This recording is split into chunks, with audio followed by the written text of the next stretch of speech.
मी अंजली. माझे लग्न होऊन नुकतेच 1 महिना झाला होता. 15 दिवस सासरी राहून मी परत माहेरी आली होती. माझ्या नवऱ्याशी मी दररोज फोनवर बोलायची. ते दिसायला अगदी सुंदर व गोड होते व स्वभावाने अगदी प्रेमळ होते.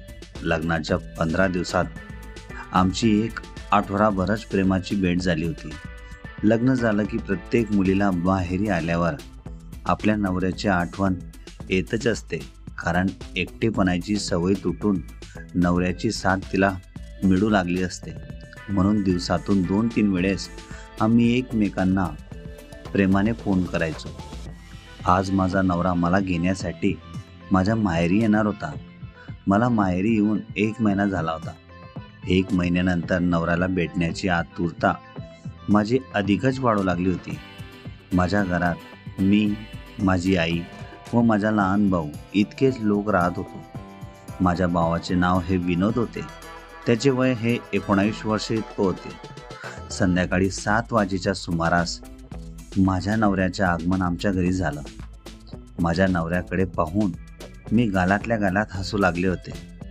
1 महिन्यानंतर आमची फोनवर फक्त बोलचाल होत होती, पण आता त्यांना समोर पाहिल्यावर माझ्या मनात एक वेगळीच उत्कंठा निर्माण होऊ लागली होती.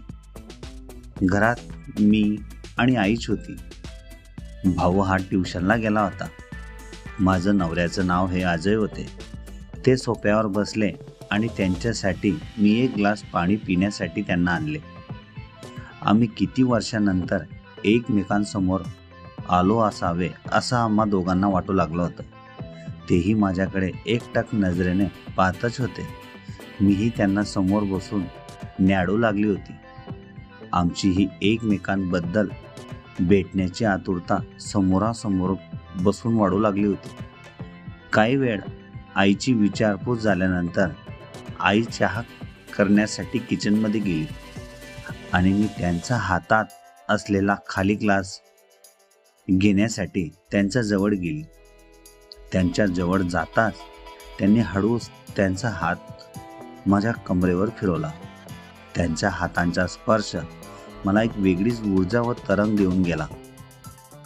असं वाटत होतं की आपल्या दोघा हातात त्यांचा चेहरा पकडावा आणि याच ठिकाणी आपले ओठ त्यांच्या ओठांवर ठेवावे. पण अजून ती वेळ आली नव्हती. म्हणून मी मनाला सावरत खाली ग्लास घेऊन किचनमध्ये गेली आणि चहाचा कप घेऊन त्यांच्याजवळ परत आली. ते चहा पित असताना माझं लक्ष त्यांच्या ओठांवरच होतं. त्यांच्या ओठांचा रस घेऊन मला 1 महिना झाला होता. लग्नानंतरची मजा मी एक आठवडाभर त्यांच्यासोबत मारली होती. त्यांची आठवण माझ्या डोळ्यासमोर त्यांना पाहून फिरू लागली होती. काही वेळाने माझा भाऊही ट्युशनवरून घरी आला होता.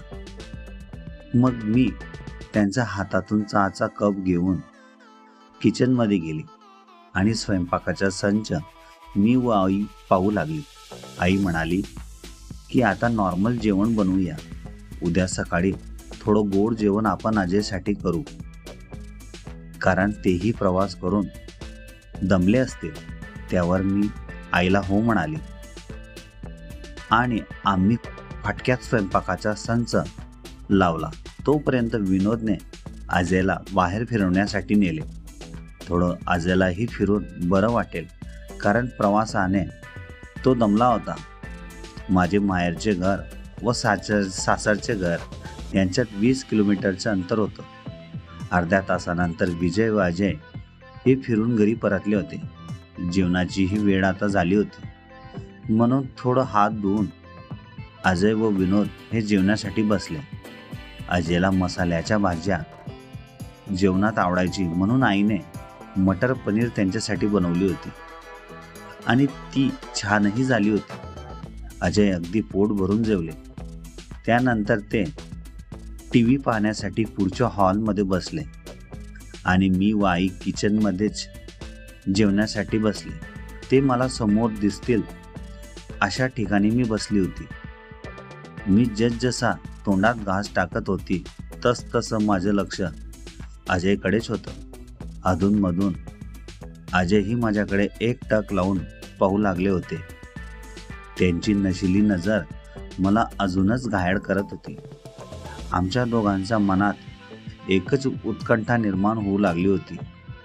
एवढ्या महिन्यानंतरची जी दुरी होती ती जवळीकमध्ये केव्हा निर्माण होईल याचीच वाट आम्ही दोघे पाहू लागलो होतो. अजय व विनोदच्या झोपण्याचा संच हा पुढच्याच हॉलमध्ये लावण्यात आला होता आणि मी व आई बेडरूममध्ये झोपणार होते. काही वेळ टीव्ही पाहिल्यानंतर विनोदलाही झोप लागली होती. अजय अजूनही मोबाईलमध्ये काहीतरी पाहत होते.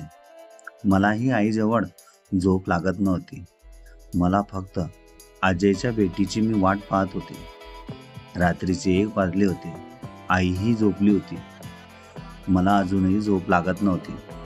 मी हळूच उठून रूमच्या बाहेर आले आणि हॉलमध्ये अजय काय करत आहे ते पाहू लागले.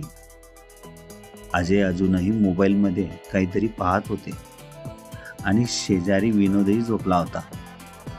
रूममध्ये सर्वत्र अंधार होता. फक्त अजयच्याच मोबाईलच्या उजेडामुळे त्यांचा चेहरा मला दिसू लागला होता. हळूहळू आवाज न करता मी अजयच्या पायाला गुदगुद्या केल्या. अजयला असे वाटले की त्यांच्या पायावरून उंदीर गेला असावा, म्हणून ते पटकन उठले. मी त्यांना पाहून हसू लागली आणि मोबाईलच्या उजेडाचा प्रकाश त्याने माझ्या चेहऱ्यावर केला आणि मी तोंडावर बोट ठेवून त्यांना सांगू लागली की आवाज करू नका. इतक्या दिवसाची तळमळ आमच्या दोघांमधली आता संपणार होती. अजयनेही आपल्या मोबाईलचा डिस्प्ले ऑफ केला आणि हळूच आम्ही त्या ठिकाणावरून उठून दुसऱ्या रूममध्ये गेलो. माझ्या घरात दुसरी खोली ही स्टोर रूम सारखी होती, म्हणून त्या ठिकाणी आम्हा दोघांना फार अडचण वाटू लागली होती. म्हणून आम्ही परत ज्या ठिकाणी अजय झोपले होते त्याच ठिकाणी आलो. विनोद अजूनही गाढ झोपेतच होता. इतक्या महिन्याची झालेली प्रतीक्षा आता प्रेमात बदलणार होती आणि हा वेळ अजय व मला वाया जाऊ द्यायचा नव्हता. रूममध्ये चालू असलेला 0 बल्बही मी ऑफ केला आणि अजयने माझा चेहरा त्यांच्या दोघं हातात पकडला. हळूहळू माझे ओठ आता त्यांच्या ओठांजवळ होते. मला माझ्या मनावर अजिबात कंट्रोल नव्हते, म्हणून मी लागलीच आपले ओठ अजयच्या ओठांवर ठेवले. माझ्या ओठांचा स्पर्श त्यांच्या ओठांना होताच एक वेगळी तरंग आणि आग माझ्या मनात निर्माण होऊ लागली होती. काही वेळ तरी आम्ही एकमेकांच्या मिठीत भरभरून प्रेम करू लागलो. हळूहळू अजयचा हातही माझ्या अंगावर फिरू लागला होता. काही वेळ आम्ही मन भरून प्रेम केल्यानंतर कपडे बाजूला ठेवून घामाने ओले चिंब झालो आणि तब्बल 30 मिनिटांनंतर आम्ही दोघे एकमेकांच्या प्रेमासाठी शांत झालो. काही वेळ मी अजय सोबत त्याच ठिकाणी घालवला. नंतर त्या ठिकाणाहून उठून मी आई शेजारी जाऊन झोपले. इतक्या दिवसानंतर आज मला गाढ झोप लागली होती. सकाळी थोडी उशिराच मी उठली होती. आज माझा चेहरा अगदी टवटवीत व फ्रेश दिसत होता. मी अजयला पाहण्यासाठी पुढच्या हॉलमध्ये गेली. अजय अजूनही झोपलेले होते आणि विनोद हा कॉलेजला जाण्यासाठी तयारही झाला होता. त्यानंतर मी किचनमध्ये आई काय करत आहे हे पाहण्यासाठी गेले. तेव्हा आई माझ्याकडे पाहून म्हणाली, अंजली, आज फार आनंदित दिसत आहे. नवरा आलाय म्हणून फार आनंद झालाय वाटतं तुला. आई म्हणाली, नाही ग आई, वेगळीच गोष्ट होती. काही दिवसानंतर जर मनुष्याला जी गोष्ट हवी असते ती जर एकाच वेळीस मिळते तेव्हा त्याचा आनंद हा वेगळाच असतो. म्हणून आज फार मस्त वाटतंय मला. आळस देऊन मी आईला सांगू लागली. त्यावर आई म्हणाली, लवकर तयार हो, जावई बापू उठतील. हो हो, मी जाते आई तयार व्हायला. काही वेळानंतर अजयही झोपेतून उठले. मी त्यांना फ्रेश होण्यासाठी सांगितले. तेव्हा अजय बाथरूमच्या दिशेने फ्रेश होण्यासाठी गेले. मी त्यांच्यासाठी गरम पाणी व टॉवेल घेऊन बाथरूमकडे निघाले. अंघोळीचं पाणी बादलीत टाकून झाल्यावर अजयने लागलीच माझा हात ओढून मला बाथरूममध्ये घेतले आणि त्याच ठिकाणी आम्ही एकमेकांसोबत परत भरभरून प्रेम करू लागले होतो. अजयच्या हातांचा स्पर्श माझ्या चेहऱ्याला होताच माझ्या मनात व शरीरात एक तरण निर्माण व्हायचा आणि मला त्याच्या सहवासात राहायची उत्स्फूर्तता निर्माण व्हायची. अजय माझ्यावर भरभरून प्रेम करायचे. मला कोणत्याच गोष्टीची कमी ते पडू देत नसे, म्हणून मीही त्यांच्या मनाविरुद्ध वागत नसे. त्यांना जे आवडायचे ते मी त्यांच्यासाठी करायला नेहमीच तयार असायचे. आज मी व आईने मिळून अजयसाठी बासुंदी पुरीच्या जेवणाचा बेत दुपारच्या वेळेस ठेवला होता. अजयला बासुंदी खूप आवडायची, म्हणून आईला मी आग्रह केला होता. अजयने दुपारचे जेवण करून खूप छान आराम केला. आई जागी होती, म्हणून मला दुपारच्या वेळेस अजयसोबत वेळ घालवता आला नाही. 2 दिवसानंतर मलाही माझ्या सासरी परत जायचं होतं, पण जोपर्यंत अजय इथं होता तोपर्यंत आम्हा दोघांनाही मिळणारी संधी सोडायची नव्हती. म्हणून संध्याकाळच्या वेळेस विनोद घरी आल्यावर अजय यांना बाहेर फिरवण्यासाठी न्यायचा आणि काही वेळेस आमच्या हिस्स्यावर असलेल्या शेत जमीन दाखवण्यासाठी ते शेताकडेही चक्कर मारून घ्यायचे.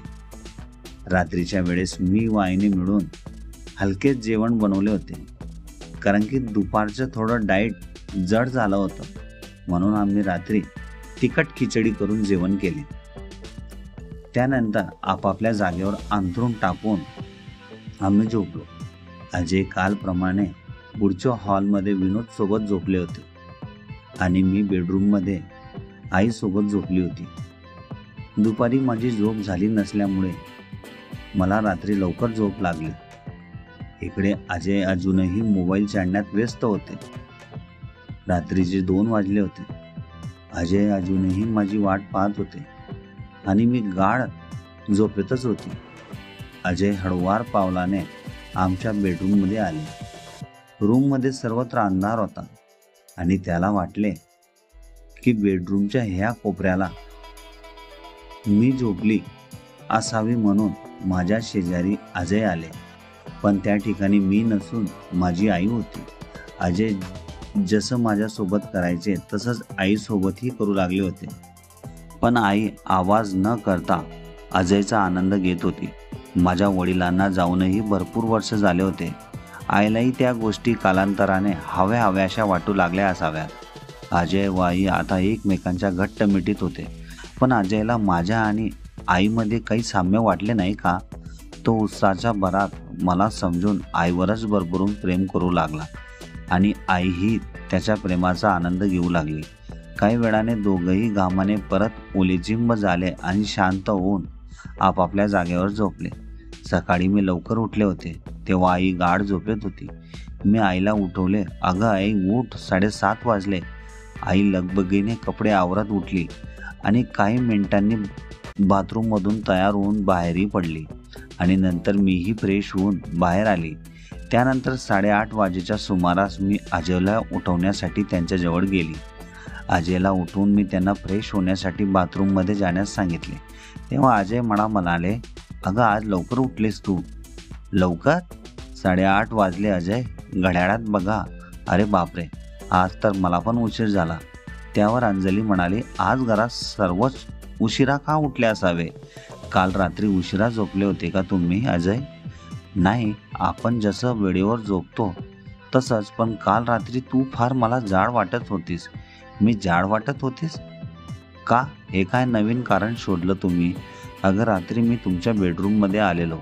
रूममध्ये अंधार होता आणि पलंगाच्या डाव्या साईडच्या कोपऱ्यात तूच झोपली होतीस ना अंजली?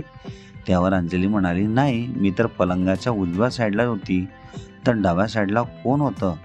मग अजय म्हणाला, डाव्या साईडला तर आई झोपली होती. अंजली म्हणाली. तेवढ्यातच अजयने डोक्यावर हात लावला. अंजलीने विचारले, काय झालं अजय? प्रॉब्लेम झाला का?